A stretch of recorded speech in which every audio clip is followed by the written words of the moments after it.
like a pretty quick stop. The last can of gas just going in. The guy there goes and away. Oh, couldn't quite relieve the extra bottle there. He just couldn't quite get the escape gas can off. Good stop there. Put a little bit of weight into the left rear of Harry Gant's leading car.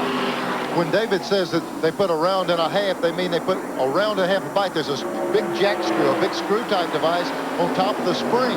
You turn it one way and it actually tightens the car up. You turn it the other way and the thing will loosen the car. And the driver will say, give me a round and a half. So we'll refer to one round bit, a little bit of bite, 2 rounds a good bit. So that's just speaking of raising it, lowering that car, tightening that car up. Well, here you see Bobby Hillin pressing into second spot. His best finish in the Daytona 500 was fourth. He has been here forever. Everybody has driven for Junie Donlevy, but he's only won one Winston Cup race. That with Jody Ridley years ago at Dover in '81. Ken, we have 8 cars in this lead pack, but look at this second pack being led by Ernie Irvin.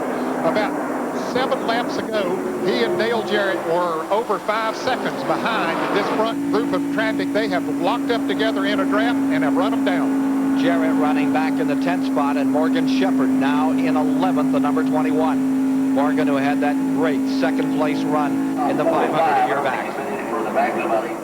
One reason they're able to close, they're certainly fast cars, but look at the little bit of shuffling up there in the front. We're seeing almost one guy high, one low. Here we are with guys side by side. Boy, that'll really enable Irvin and Jarrett to close in on them now.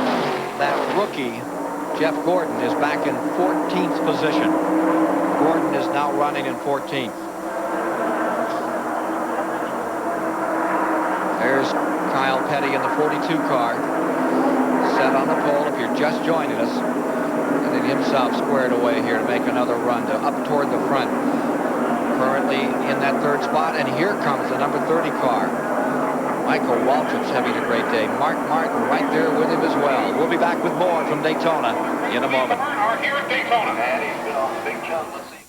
Continuing a 68-year tradition of appearances at major American sporting events, overhead today is the Goodyear Blimp Stars and Stripes. And here in the Great American Race, it's as good as we had predicted. Who would have believed the kind of competition we've seen?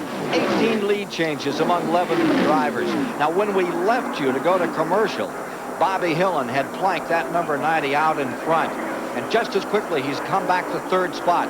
Bobby Hillin, who has just that one win that you saw on CBS at Talladega back in 1986 when he was 22 years of age. Hillin's looking very good for Donlevy today. Junie's had all the great drivers in those cars over the year. Neil Bonnet drove for him, Leroy, Cale, Pearson, Isaac, Baker, Joe Weatherly, Tiny Lund, all at one time or another.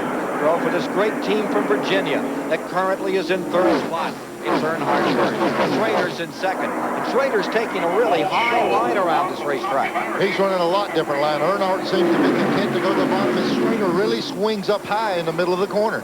Evidently, his car is a little bit tight. Just simply works better on the high side of the racetrack. Earnhardt normally runs his car a little bit loose. He likes the bottom of the racetrack, although he's going up there high this time. Someone must have told him, his spotter maybe said, hey, you ought to try that high side. There might be some dry pavement up there. And when I say dry pavement, they get a little bit of grease and water and oil in the regular groove. And if you can get 2 of those outside wheels up in an area where others haven't been running, you normally get better traction and run faster. Here's Ricky Rudd way off the pace, up 22 laps down. 22 laps down, but out here as the Hendrick team still tries to score some points. Now look up here, that yellow car in 4th, Michael Waltrip. Right behind him, Kyle Petty. And then you see Jeff Bodine in his Ford running in 6th. Mark Martin having a great day in 7th.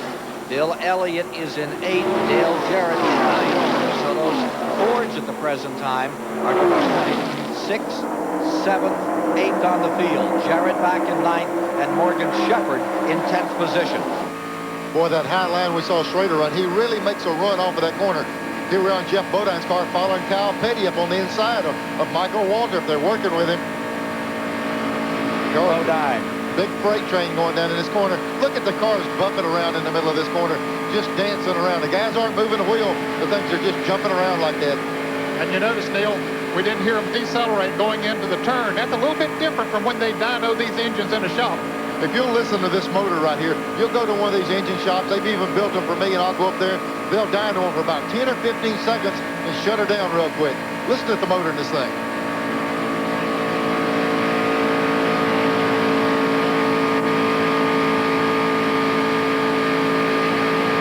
Well, you just continue to run him wide open all the way around. You can see Jeff Bodine giving a little bit of a signal to someone behind him. It's like the old Delbert McClinton song.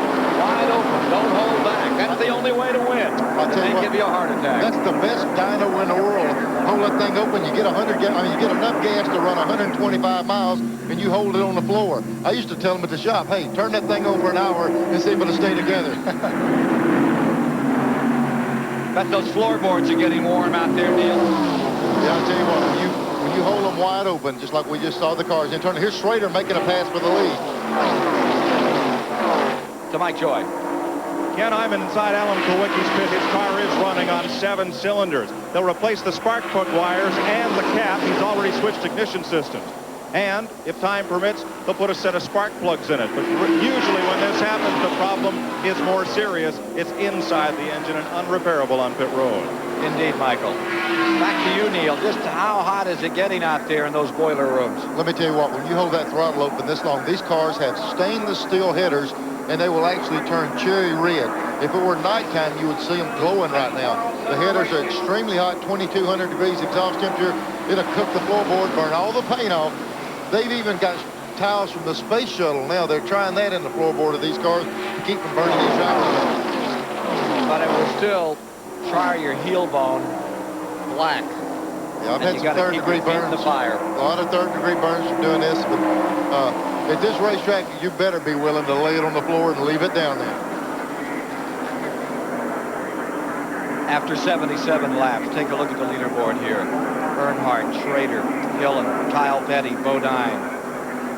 Sport is in transition for sure, isn't it, as you look at this leaderboard, Ned? It sure is. Kyle Petty has dropped back. Of course, Ken Schrader's taken the lead since this came up. But, well, there's just so many drivers that have the cars and the teams that can make them run up front.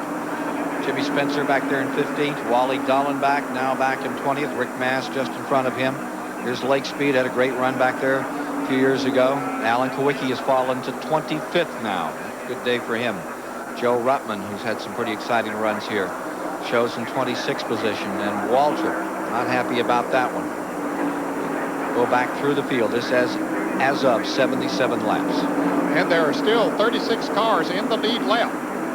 Kenny Wallace is the last car on the lead lap, and the second car out of this race, Ken, was Jimmy